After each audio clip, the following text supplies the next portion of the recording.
Question, how well do your people get along? How strong are the relationships? Does your team or work environment feel like a family, a community, a team? Do people get along well, or is there a lot of friction? Interesting thing is the brain and, again, a group work the exact same way. It's almost like we were designed for this. It's not rooted in philosophy. This is biology. This is science.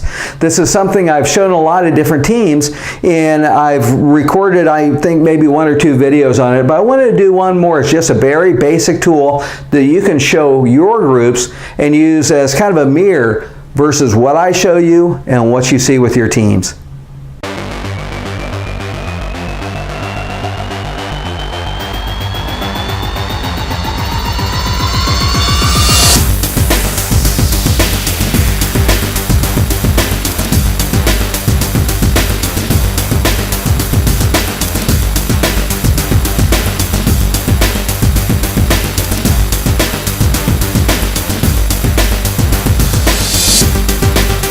Hi, Brian McCorder here, Black Belt Lean Thinking. And like I said, I want to lay this concept out for you because it's very important to understand. We need to see why we or how we should work together and why we should work together.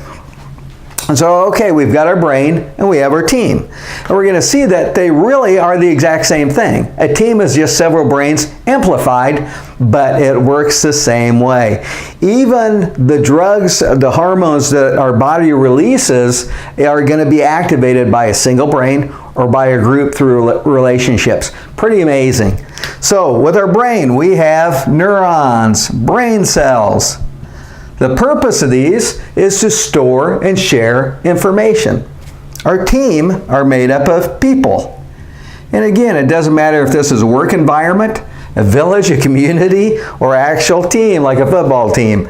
We have people with skills and knowledge that should be sharing information.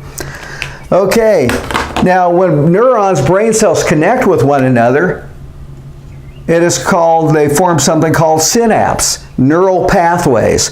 The more they connect, the stronger those neural pathways get. And it's amazing how strong and quickly we can build them. A few years ago, I visited China, and I was amazed at how much Chinese Mandarin I was able to pick up just in 2 weeks. So those neural pathways where I was working that language were just really strong and firing a lot. Within a couple months after being back in the U.S. and no longer using them, those neural pathways, the communication was gone. And I remember maybe 1 or 2 words in Mandarin, and that's pretty much it. Okay, saying we want to foster communication just like those neural pathways. We want people communicating with each other. If there's no communication, again, you might have someone, but like those brain cells that we aren't tapping into. If you've heard that only about 10% of our brain is actually being used, well, we might actually have that also with our teams. How many of your employees are actively engaged? If you have people that don't communicate, that aren't really actively engaged, that don't feel like they are valued or cared for, then they're probably not connected. They're not communicating any more than they need to. They're just like those brain cells that we aren't using. Okay, here's where things get kind of interesting. If we have a lot of synaptic activity, and we're, again, using the brain, we'll form something called dendrites. And a dendrite goes around the brain cell and it kind of branches out. Looks like roots of a tree looking to connect with other neurons. And it's interesting with Albert Einstein, when they were trying to figure out after he died, examining his brain, trying to see what made him different from everyone else, they couldn't find anything. And one young lady who had been studying dendrites in rats was able to get a piece of his brain and found out that it really had a higher number of dendrites than most. If she had found that if you take a rat and put it in a box or an environment where it has no toys, nothing to interact with, it had very few dendrites. Put it in with wheels and toys and gizmos, it has lots of dendrites. Again, the more we use our brain, the more we're connecting, the more we try different things, we'll form those dendrites, which encourage more connections. So what would be our equivalent of that here? Well, as we connect more with people and we communicate over and over again, we get trust and loyalty. What we get are relationships. Those would be our dendrites. How strong are the relationships with your organization? And just like those dendrites, relationships foster more relationships. We get to be known by our character and reputation. People know that that man or woman is a stand-up person. You can trust them. They care about us, so we can care about them. And I mentioned that, even the drugs that our brain releases are the same. We have 5 drugs that we're pretty much addicted to. 3 are kind of an independent and 2 are social. The independent ones are endorphins, adrenaline, and dopamine. We get a shot of dopamine every time we do something good. When you cross something off your to-do list, you get a shot of dopamine. Unfortunately, it also encourages addiction. When you get an email or a text message, shot of dopamine. So again, we might have an entire generation that's dopamine-rich environment just from their addictions to their phones and different things. But again, it encourages us to drive forward.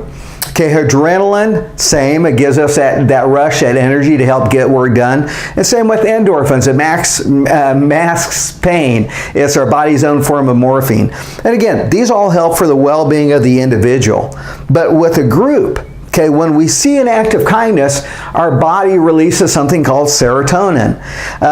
It gives us that warm glow effect, that helper's high. If you see someone do an act of kindness, your body releases serotonin in you, and you're more apt to do an act of kindness to somebody else, even up to about 7 degrees. So a chain of, like ripples in the water, acts of kindness. So again, it encourages those relationships. Oxytocin is called the cuddle hormone. It's the same hormone that's released in mothers to help them, love and take care of their babies or children. When you see your significant other, enter a room, you get that shot of oxytocin. Again, serotonin and oxytocin are the social drugs that we get by being kind to one another. Science has really done a lot to map out how the brain works in conjunction with oxytocin, serotonin, and the other ones, endorphins, dopamine, adrenaline. And it's amazing how much helping others is tied into our sense of well-being. I said, if we want to be happy and healthy, we need to be tied to a purpose bigger than ourselves. We need to work together as a group. If you have individuals that are immature, all about themselves, they're probably doing more harm than good. And they're harming your organization. They're like that brain cell that you can't really access, but not only that, they're more like a cancer because they're hurting other relationships, might be damaging the team. I often remind groups that, remember in life, we go through 3 stages in our evolution as a human being, and that's dependent, independent, and interdependent. We're born dependent. If we weren't cared for as children, we died. We had to rely on the love and support and caring from somebody else. And we hopefully get to the point where we're independent, which is marked by our ability to pay for our own Netflix account. Once we're at that level, we're independent. We can take care of ourselves. People may stop at that level. Interdependent is how well you're able to work with others. That's where you need to back off a little bit and look at the bigger picture, not just you, but others. So that's really measured by our level of maturity. You can measure maturity. We are mature to the level that we can put the needs of others above our own. Now, often I will see that there is no maturity in anyone's life until they have a sense of purpose. And you can see this in a teenager. You might see someone who's 13 or 14 that won't pick up after themselves and very immature, and then they decide they want to be part of a team, football, basketball, or they want to be a doctor or a lawyer, or they fall in love. Now they know they have to get their acts together to have their dreams fulfilled. So that works maturity in them. And then hopefully that continues to grow beyond just the people that they know in their family to community and social awareness. And again, that love and sense of well-being kind of networks out just like this. Just like those dendrites, we want strong relationships. We want to show that we care about other people, and we want to foster that community, that team. So, that's pretty much it. Again, I've given this talk to a lot of different teams, going, where are you at? The brain was meant to work as a group. Now, like Transformers, we hook together to make something bigger and much more powerful. That Mastermind Alliance, where you have several people focusing on a center goal, as long as there's loyalty and trust, there's relationships, then you can have a really powerful team. In today's fast-paced environment, fast-paced business world, where change happens so quickly, the businesses that are really going to do well are the ones that can create those true learning organizations where their people are empowered and they can identify problems quickly and come up with solutions quickly. That's going to be the powerful teams and businesses that have success in the future. And if you can't do this, if you can't create those relationships, if you have those self-centered bosses or people in leadership roles that don't know what it is to be a leader, then all they're doing is they're alienating. They're destroying relationships and probably harming your business as a byproduct. So again, look at your teams. How strong are your relationships? It's kind of funny, by focusing on the relationships, those soft skills are how you're going to create that dynamic power, that true synergy that will drive your performance up in all areas. You know, all your key performance indicators: safety, cost, quality, delivery. Check out your organization and again, focus on this. Thanks. Brian McCorder, Black Belt Lean Thinking. Till next time.